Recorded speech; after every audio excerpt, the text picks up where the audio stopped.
Particle है जिसका मास m is moving with the speed of 2v। तो एक पार्टिकल है जिसका मास m है और ये 2v की स्पीड से आगे मूव कर रहा है। उसके बाद की कहानी क्या है, collide with a mass of 2m moving with speed v। तो ये ऐसे पार्टिकल से कोलाइड होता है जिसका मास क्या है 2m है और वो खुद में जा रहा है v की स्पीड से। ठीक है, after the collision first mass is completely stop completely, मतलब जैसे ही कोलिजन हो जाता है ये वाली बॉडी जो है इसकी जो v1 आएगी वो हो जाएगी 0, जबकि u1 आपको गिवन था वो कितना दिया था 2v और जो u2 की वैल्यू है वो थी आपके पास v। तो अब आपके पास जो बेसिक चीज रह जाएगी v2 कैलकुलेट आपको करना ही पड़ेगा। तो आफ्टर द कोलिजन जो v2 की वैल्यू आएगी वो आपको देखनी पड़ेगी। ये काम है आपका पहला। अब आगे पढ़ते हैं। वाइल द सेकेंड जो है हमारे पास ये स्प्लिट हो जाती है in 2 pieces each of mass m moving at an angle 45 with respect to the original direction speed of the जो हमारे पास मूविंग पार्टिकल है उनकी कैलकुलेट करो। तो पहले अपन यहां तक काम करेंगे कि ये हमारे पास ऑब्जेक्ट आ गया, इतने से अब काम नहीं बनेगा, v2 तो इसको मिल गया, लेकिन इसके बाद इसको एक्सप्लोड भी करना पड़ेगा आपको 2 पार्ट में। जब हम 2 पार्ट में इसको एक्सप्लोड कर रहे होंगे तो आपको पता है अगर कोई बॉडी ऐसे आ रही है तो उसका लाइन ऑफ कोलिजन तो अपने पास अभी चेंज नहीं होगा, जब क्योंकि यहां पे यही है। और जब भी हम बात करते हैं इन द एक्सप्लोजन प्रोसेस कोई एक्सटर्नल फोर्स तो काम कर नहीं रहा, तो जो भी इसका मोमेंटम होगा वो चेंज नहीं होगा, जैसा है वैसा ही रहेगा। ये 2 पीस में ब्रेक होती है। तो हम मान लेते हैं कि एक पोर्शन मान लो ऊपर का है और एक पोर्शन मान लो नीचे का है, क्योंकि टोटल मास इसका कितना क्या था 2m दिया हुआ था। अब इसके साथ भी इसने कहानी बोली है कि ये 45 डिग्री से जा रहे हैं। अगर ये 45 डिग्री से जा रहे हैं तो हम मान लेते हैं बेटा कि यहां से 45 डिग्री पे एक ये वाला पार्ट ऊपर जाएगा और दूसरा वाला 45 डिग्री पे यहां नीचे की तरफ जा रहा होगा। क्लियर है? तो इस वाले के लिए जो हम स्पीड लिखेंगे वो हम लिख देते हैं, क्या लिखें 1 2 तो हो गया, u भी हो गया, तो हम यहां पे क्या करते हैं v2 डैश और यहां लिख देते हैं v2 डबल डैश। जो ये एंगल बन रहा है यहां से 45 बन रहा है, तो बेटा पहला वाला भी 45 पे जाएगा तो दूसरा वाला भी कहां जाएगा 45 पे ही जाएगा, ये पक्का है। तो फिर उसके बाद हम यहां पे फिर से मोमेंटम कंजर्वेशन की स्टेज को फॉलो करते हुए आगे बढ़ रहे होंगे। तो सबसे पहली जो आपकी स्टेप बन रही होगी कि पहले इस कंडीशन में सिंपल विदाउट एक्सप्लोजन आप सॉल्व करके v2 कैलकुलेट करो, देन अपन आगे बढ़ेंगे। तो कॉन्सेप्चुअल कंडीशन क्या है, पहले आपको v2 कैलकुलेट करना है, फिर उसका जो एक्सप्लोजन की स्टेज बनेगी हम उसको देखते हैं। ठीक है, स्टार्ट करते हैं अपन। तो अगर हमारे पास यहां पे कोलिजन की बात को हम काउंट कर रहे हैं तो कोई भी एक्सटर्नल फोर्स काम नहीं कर रहा, मतलब लीनियर मोमेंटम कंजर्व होगा। तो बिफोर द कोलिजन और बिफोर आफ्टर द कोलिजन हम यहां पे लीनियर मोमेंटम कंजर्व करवा रहे होंगे। तो इनिशियल स्टेज का जो लीनियर मोमेंटम बनेगा वो देखो बेटा कितना हो जाएगा, यही लिख लें। तो इनिशियल स्टेज में जो लीनियर मोमेंटम बनेगा P initial this is equal to 2mv plus 2mv, मतलब हो गया 4mv। और जो फाइनल स्टेज का मोमेंटम बन रहा होगा आपके पास ये वाला तो 0 हो गया प्लस 2m और जो वेलोसिटी आएगी वो जाएगी v2। हमने क्या करना है, इनिशियल मोमेंटम को फाइनल वाले मोमेंटम के बराबर रखना है। कर लेते काम आगे कंजर्वेशन लगाते हुए। फॉलो किया P initial equal to P final. Initial कितना था बेटा 4mv, जबकि P फाइनल कितना था 2mv2। कट कर लेते हैं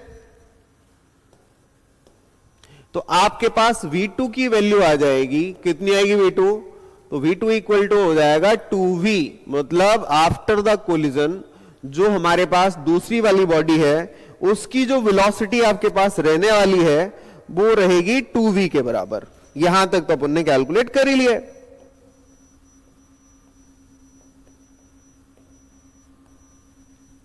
अब एक्सप्लोजन स्टार्ट होगा, मतलब हम इन दोनों प्रोसेस की एक साथ बात कर रहे होंगे, बिफोर द एक्सप्लोजन और आफ्टर द एक्सप्लोजन। दोनों डायग्राम यहां पे दोबारा बना के देख लेते हैं आपके पास। तो एक पार्टिकल है जिसका मास 2m है, ये ऑलरेडी मतलब हॉरिजॉन्टल डायरेक्शन में मूव कर रहा है with speed 2v before the explosion. इसका मोमेंटम हम लिख सकते हैं कितना आएगा, 2mv। फिर उसके बाद इसका एक्सप्लोजन होता है, और एक्सप्लोजन होगा अगर तो वो कुछ ऐसे होता है कि ये पार्टिकल दो पीस में ब्रेक हो जाता है।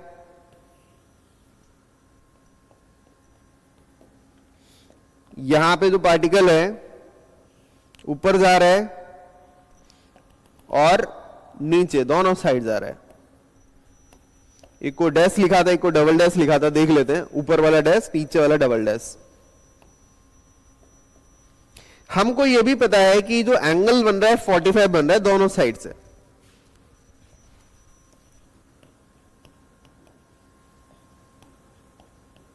एक्सप्लोजन की कंडीशन में भी बेटा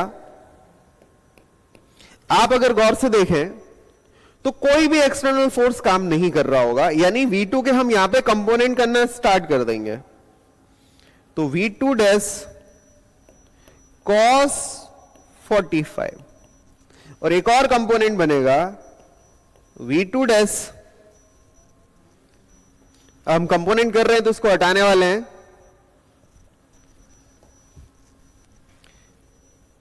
sin 45। यहां पे भी सेम तरीके से करेंगे, V2 double dash sin 45 and V2 double dash cos 45। Component कर लिया है तो V2 को हटा देंगे। तो ये स्थितियां थी जो हमने पहले बनाई थी। इन दोनों डायरेक्शन में इसको जाना था, उसके हिसाब से हमने ब्रेक कर दिया।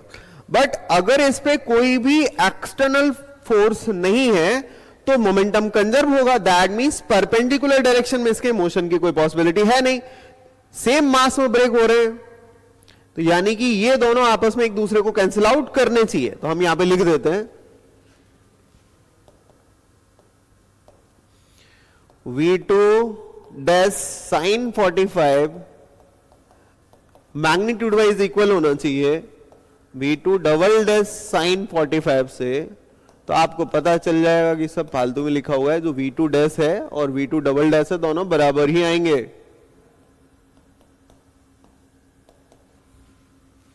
दैट मीन्स यहां पे इस स्टेज में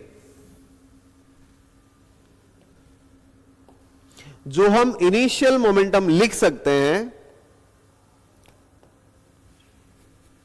ये कितना हो जाएगा, ये हो जाएगा 4mv। और जो फाइनल स्टेज में हम मोमेंटम लिख सकते हैं, ये कितना हो जाएगा, तो 2m, m इसका है m इसका है, दोनों का अलग अलग लिखेंगे, वैल्यू बराबर ही आएगी। तो लिख लेते हैं, तो 2mv डैश या V2 डैश cos 45। 2m इसका इंटायर मास हो गया और दोनों सेम स्पीड से ही आ रहे हैं, तो किसी एक की स्पीड लिख लेते हैं, cos 45। एक्स डायरेक्शन में भी मोमेंटम कंजर्व तो रहेगा ही रहेगा, आप डायरेक्टली लिख सकते हैं। तो पुट करेंगे हम क्या, P डैश को P डबल डैश के इक्वल। जैसे हम इसको इक्वल करेंगे बेटा, ये हो जाएगा 4mv, this is equal to 2mv2 dash into cos 45 की वैल्यू भी डालनी पड़ेगी, दिस इज 1/√2। काट दो जो कट रहा हो।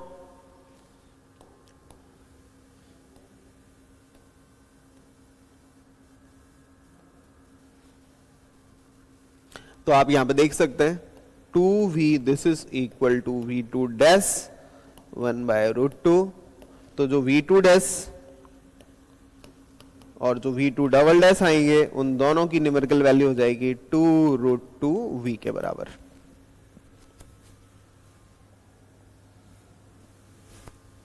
तो आपके पास जो आंसर बनेगा B।